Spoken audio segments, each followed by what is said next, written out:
Good morning student, Gurukul science academy online classes में आप सबका स्वागत है। आज अपन यहाँ पर लेकर के आए हैं आवृतबीजी पादपों में जनन का पार्ट 3।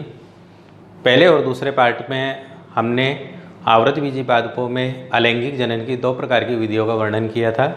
एक अनिषेक बीजता और दूसरा वेजिटेटिव प्रोपेगेशन कायिक प्रवर्धन। तीसरे पार्ट्स के अंदर अपन आवृतबीजी पादपों में जनन की दूसरे नंबर की विधि का वर्णन करेंगे और दूसरे नंबर की जो विधि है वो है लैंगिक जनन। लैंगिक जनन, चलिए देखिए लैंगिक जनन। लैंगिक जनन क्या होता है? सबसे पहले तो लैंगिक जनन के अंदर युग्मकों के निर्माण की प्रक्रिया होती है। युग्मकों का निर्माण यहाँ पर होता है अलैंगिक जनन के अंदर। जो भी पेरेंट्स लैंगिक जनन की प्रक्रिया के अंदर भाग लेते हैं उन पेरेंट्स के अंदर लैंगिक जनन के दौरान युग्मकों का निर्माण होता है। जब युग्मकों का निर्माण होगा तो युग्मकों के संलयन की प्रक्रिया भी यहाँ पर होगी। युग्मकों का संलयन यहाँ पर होगा। युग्मकों का संलयन मतलब निषेचन की प्रक्रिया जो है वो इनके अंदर पाई जाएगी। और जब युग्मकों का संलयन होगा तो युग्मकों के संलयन के दौरान युग्मनज का निर्माण यहाँ पर होगा। युग्मनज जायगोट का निर्माण भी यहाँ पर होगा। अर्थात युग्मकों के निर्माण की प्रक्रिया का मतलब है कि यहाँ पर अर्धसूत्री विभाजन यहाँ पर पाया जाएगा, जिसके फलस्वरूप जो भी पेरेंट्स लैंगिक जनन की प्रक्रिया के अंदर भाग लेंगे उन पेरेंट्स के अंदर उपस्थित रहने वाले गुणसूत्र हैं, उन गुणसूत्रों की संख्या यहाँ पर आधी हो जाएगी। गुणसूत्रों की संख्या आधी होने का मतलब है कि युग्मकों का निर्माण यहाँ पर होगा। युग्मकों के निर्माण के पश्चात दूसरे नंबर की घटना होगी युग्मकों का संलयन, जिसे अपन निषेचन कहते हैं। युग्मक n होंगे, हैप्लॉइड होंगे और दोनों प्रकार के युग्मक n और n मिलकर के एक द्विगुणित कोशिका के रूप में युग्मनज का निर्माण करेंगे। ठीक है, तो इस प्रकार से आवृतबीजी पादपों के अंदर भी लैंगिक जनन स्पष्ट रूप से देखा जा सकता है। अब सबसे महत्वपूर्ण बात है यहाँ पर आवृतबीजी पादपों में लैंगिक जनन की प्रक्रिया जो है वो पादप के कौन से भाग के अंदर संपन्न होगी। तो आवृतबीजी पादप को अपन ने दो भागों के अंदर डिवाइड किया था। एक तो उसका ऊपर वाला भाग, सर्टेन वाला भाग जो शाखा के बीच में रहता है, जिसे अपन ने एक पुष्प नाम दिया था, फ्लावर नाम दिया था, और दूसरे उनके कायिक भाग जिसके अंदर अपन ने उनको 3 भागों के अंदर डिवाइड किया था, जड़, तना एवं पत्ती। जड़, तना एवं पत्ती द्वारा तो कायिक प्रवर्धन की प्रक्रिया अपन ने देख ली थी अलैंगिक जनन के दौरान। और सर्टेन वाले भाग पर जो ऊपर वाला जो भाग होता है जहाँ पर पुष्प का निर्माण होता है और वह पुष्प जो संरचना होती है उसी संरचना के द्वारा इन पादपों के अंदर लैंगिक जनन की प्रक्रिया को देखा जा सकता है। तो सबसे पहले अपन यहाँ पर लैंगिक जनन को समझने के लिए सबसे पहले अपन पुष्प की संरचना यहाँ पर देख लेते हैं। पुष्प की संरचना देखिए, किसी भी प्रारूपिक पुष्प की संरचना जो है उसको अपन यहाँ पर एक डायग्राम के द्वारा समझ सकते हैं।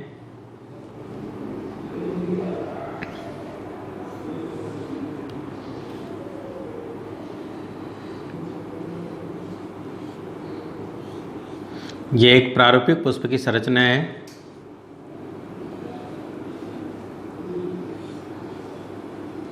और इस प्रारूपिक पुष्प की संरचना के अंदर अपन इसके विभिन्न प्रकार के भागों को देखेंगे। यहाँ पर मैंने एक पुष्प का एक आरेखित चित्र बनाया है। इस पुष्प की संरचना के अंदर यदि अगर अपन देखते हैं तो ये सबसे इसका नीचे वाला भाग है जो किसी भी प्रकार के पादप की शाखा अथवा तने के रूप में हो सकता है। जिस शाखा पर पुष्प एक पतले व्रंत की सहायता से लगा हुआ होता है, यह एक पतला व्रंत जो है वह पुष्प व्रंत कहलाता है। पुष्प व्रंत इसे कहते हैं। इस पुष्प व्रंत का ऊपरी सिरा एक फूली हुई संरचना के रूप में निर्मित होता है, जिस पर पुष्प के पूरे भाग, चारों भाग जो है वो व्यवस्थित होते हैं। पुष्प वृंत का यह ऊपरी फूला हुआ जो भाग है यह इसका पुष्पासन कहलाता है। थैलेमस वाला भाग ये कहलाता है पुष्पासन। अब इस पुष्पासन वाले भाग पर पुष्प के 4 चक्र उपस्थित हैं और इन 4 चक्रों को यदि अगर अपन देखें तो अपन इन्हें 2 भागों के अंदर डिवाइड कर सकते हैं। अर्थात यदि अगर अपन किसी भी प्रारूपिक पुष्प की संरचना को देखते हैं तो इस प्रारूपिक पुष्प की संरचना के अंदर आपको 2 भाग दिखाई देंगे, 2 चक्र यहाँ पर दिखाई देंगे। पहला होगा सहायक चक्र, सहायक चक्र, और दूसरा होगा आवश्यक चक्र। सहायक चक्र और आवश्यक चक्र।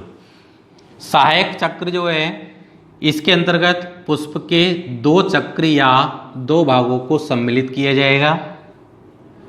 पहला वाला जो भाग होगा वह होगा बाह्यदल, जिसे कैलिक्स कहा जाएगा, और दूसरे नंबर का जो भाग होगा यह होगा दल, दलपुंज, जिसे कोरोला कहा जाएगा, कोरोला इसे कहा जाएगा। ठीक है, तो अपन जब पुष्पासन की संरचना, पुष्प की संरचना को देख रहे हैं तो पुष्प की संरचना के अंदर पुष्पासन के दोनों प्रकार, पुष्प के दोनों चक्र उपस्थित होते हैं। सहायक चक्रों के रूप में पुष्प के 2 चक्र या 2 भाग उपस्थित होंगे, एक बाह्य दल वाला भाग। थैलेमस के जस्ट ऊपर की ओर जो आपको पतली हरे रंग की पर्णयुक्त पत्ती जैसी संरचनाएं आपको दिखाई देगी, यह सहायक चक्र का पहला भाग होगा, जिसे अपन यहाँ पर बाह्य दलपुंज कहेंगे, बाह्य दलपुंज।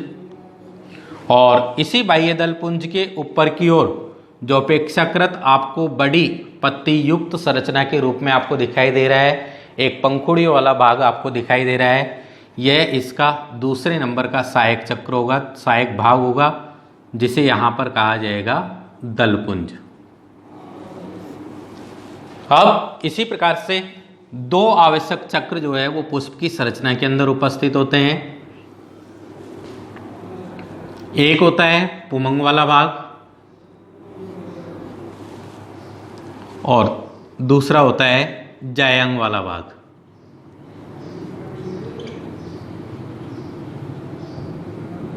गाइनोसियम और एंडोसियम।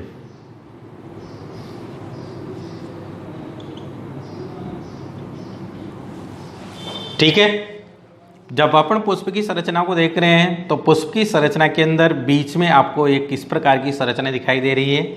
यह संरचना पुष्प का जायांग वाला भाग कहलाता है और इस जायांग के दोनों ओर एक वृंत और ऊपर से एक फूली हुई संरचना के रूप में आपको एक संरचना दिखाई दे रही है, यह इसका पुमंग वाला भाग होता है।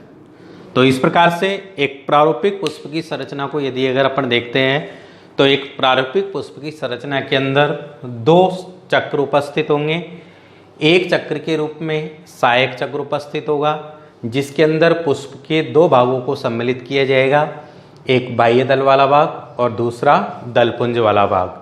बाह्य दल वाला जो भाग है यह पुष्पासन के जस्ट ऊपर की ओर उपस्थित होगा।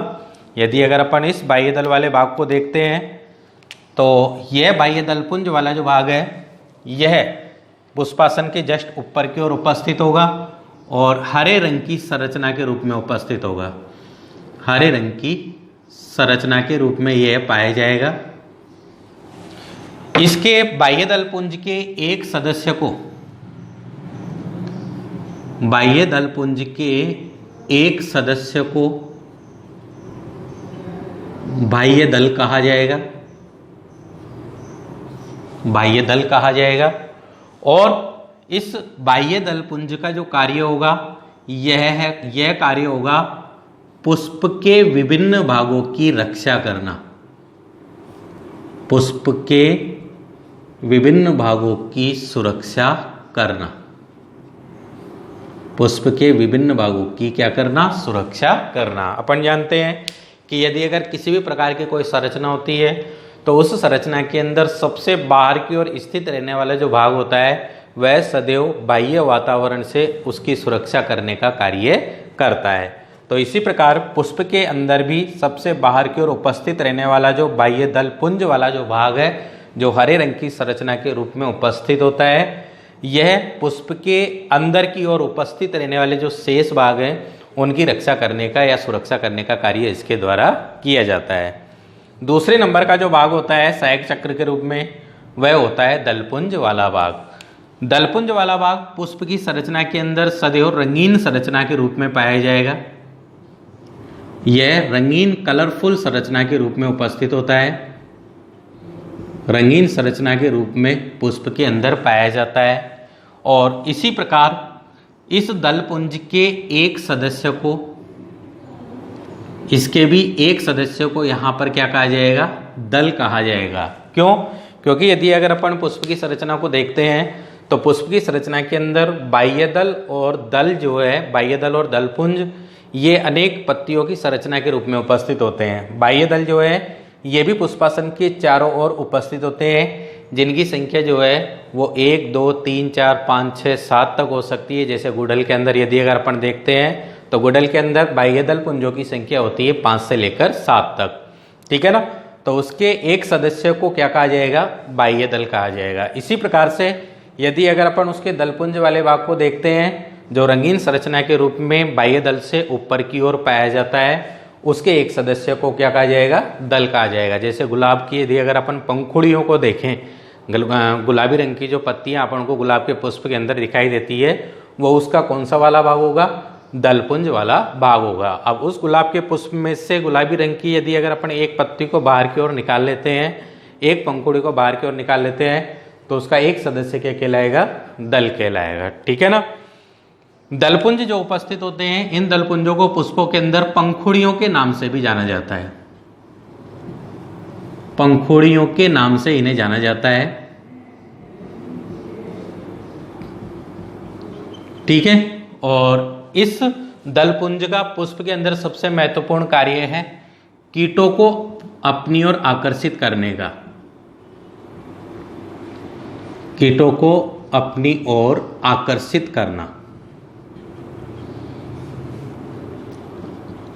ठीक है।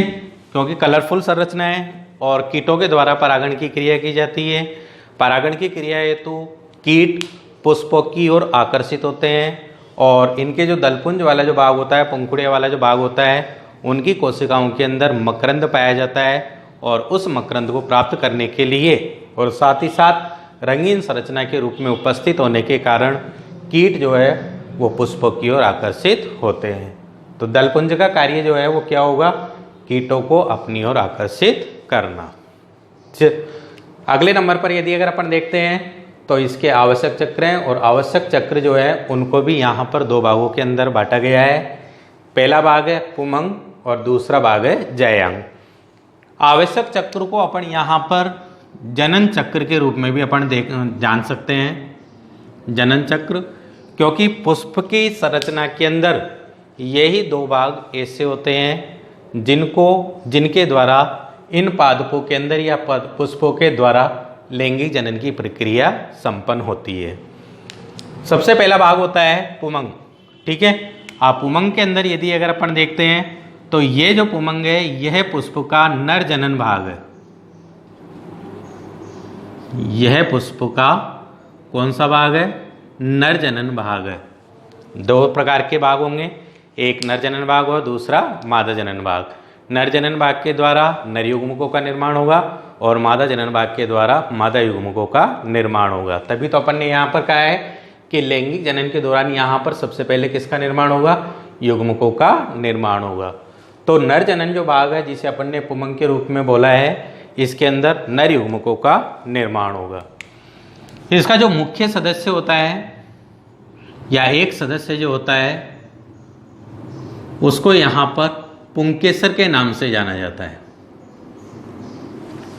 पुंकेसर के नाम से इसे जाना जाता है। और यदि अगर अपन इस नर जनन भाग के अंतर्गत पुमंग वाले भाग की संरचना को देखें तो यह पुष्प की संरचना के अंदर आपको इस प्रकार की संरचना के रूप में दिखाई देगा।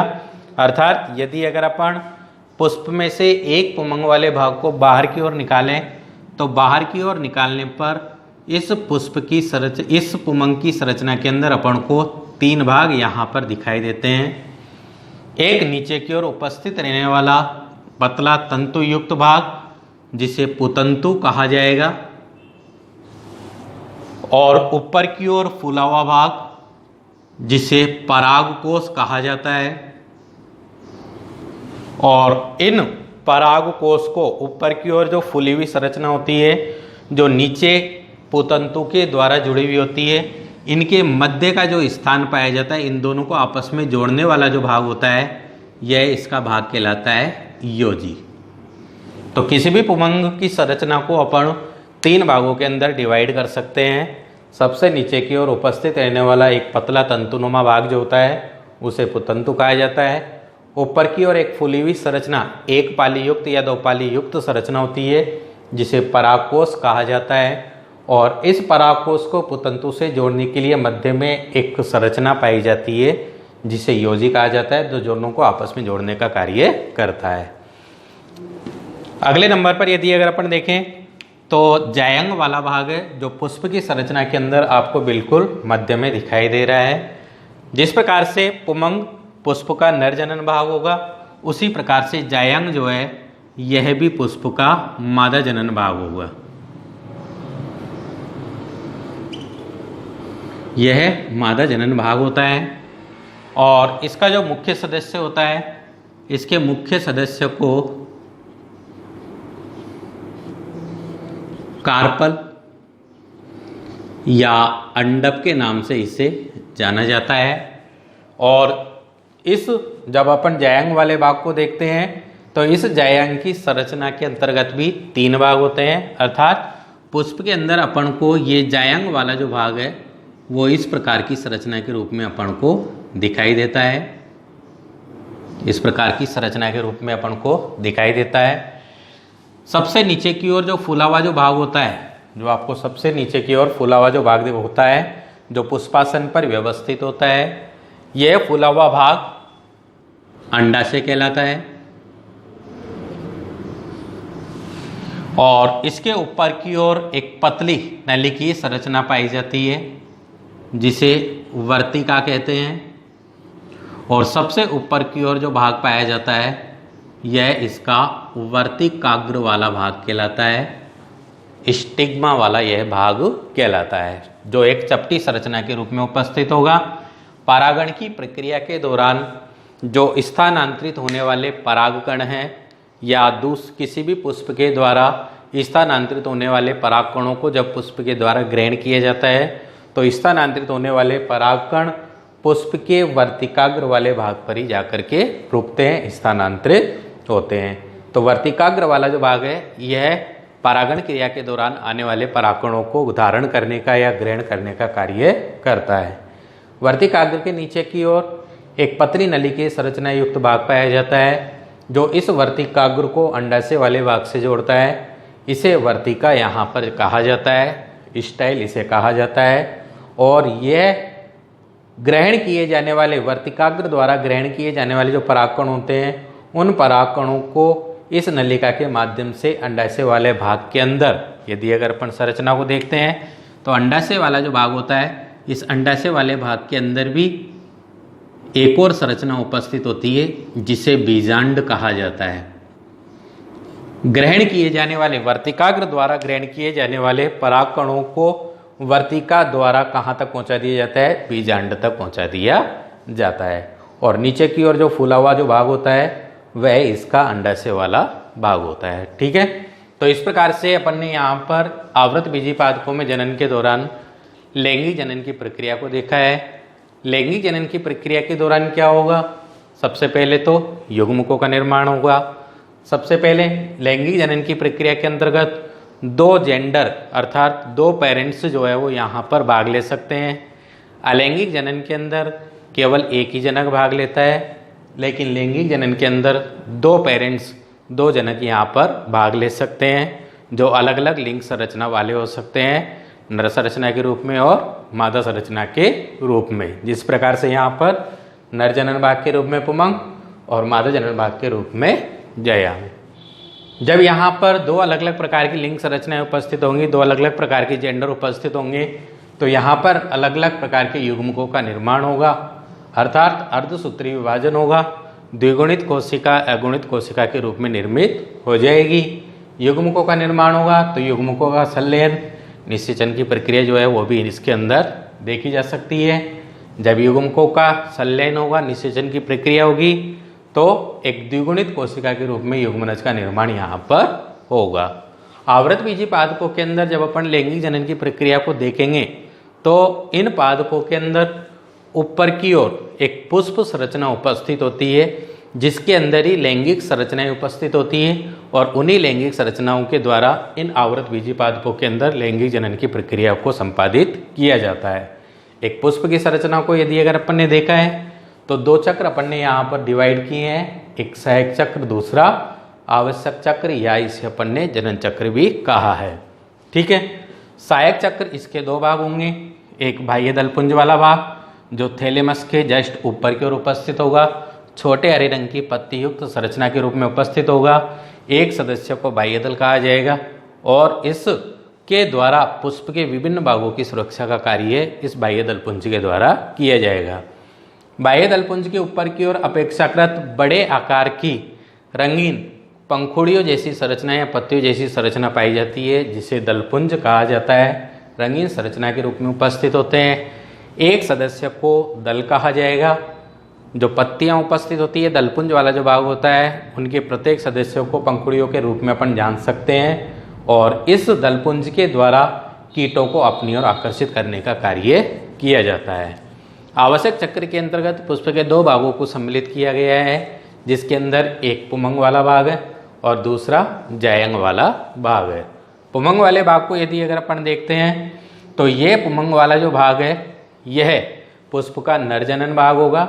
इसके एक सदस्य को पुंकेसर कहा जाएगा। यदि अगर अपन पुष्प में से उपस्थित रहने वाले पुंकेसर को बाहर की ओर निकालें तो यह संरचना आपको इस प्रकार की संरचना के रूप में दिखाई देगी, जिसको तीन भागों के अंदर देखा जा सकता है। नीचे की ओर एक पतला वृंतनुमा भाग आपको दिखाई देगा, जिसे पुतंतु कहा जाएगा। शीर्ष पर एक फूली हुई संरचना पाई जाएगी जो एक पाली युक्त या दो पाली युक्त हो सकती है, जिसे परागकोश कहा जाएगा, जिसके अंदर परागकणों का निर्माण होगा। और परागकोश को पुतंतु से जोड़ने वाली जो बीच की जो संरचना होगी वह योजी कहलाएगी। इसी प्रकार से अगला नंबर का जो भाग होगा वह होगा जायांग, जो पुष्प के अंदर मादजनन भाग के रूप में उपस्थित होगा। इसके एक मुख्य सदस्य को कार्पल या अंडप के नाम से जाना जा सकता है। जब अपन पुष्प के सभी भागों को यहाँ से चिमटी की सहायता से एक एक करके हटा दे तो इस पुष्पासन पर मध्य में एक निकली हुई इस प्रकार की संरचना के रूप में आपको एक भाग दिखाई देगा, जो पुष्प का जायांग वाला भाग होगा। और इसकी संरचना को यदि अगर अपन देखते हैं तो इसको भी अपन तीन भागों के अंदर डिवाइड कर सकते हैं। सबसे नीचे की ओर फूला हुआ अंडाकार भाग जो इसका अंडाशय वाला भाग कहलाएगा। अंडाशय के अंदर बीजांड उपस्थित होगा। ऊपर की ओर एक चपटा हुआ भाग जिसे वर्तिकाग्र कहा जाएगा, जो परागण क्रिया के दौरान आने वाले परागकणों को ग्रहण करने का कार्य करेगा।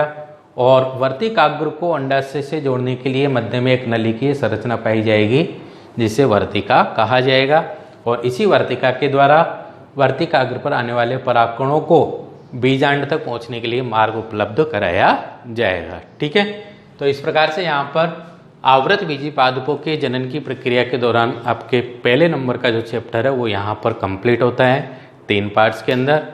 पहले और सेकंड पार्ट के अंदर अपन ने अलैंगिक जनन के 2 प्रकार की विधियों का वर्णन किया, एक अनिषेक बीज था, दूसरा कायिक प्रवर्धन। और थर्ड पार्ट के अंदर अपन ने आज आवृतबीजी पादपों के अंदर लैंगिक जनन की प्रक्रिया को देखा है। ठीक है, तो अगले वीडियो के अंदर अपन लेसन नंबर 2 नर युग्मकोद्भिद और मादा युग्मकोद्भिद विकास एवं परिवर्धन उसको लेकर के आएंगे। तब तक के लिए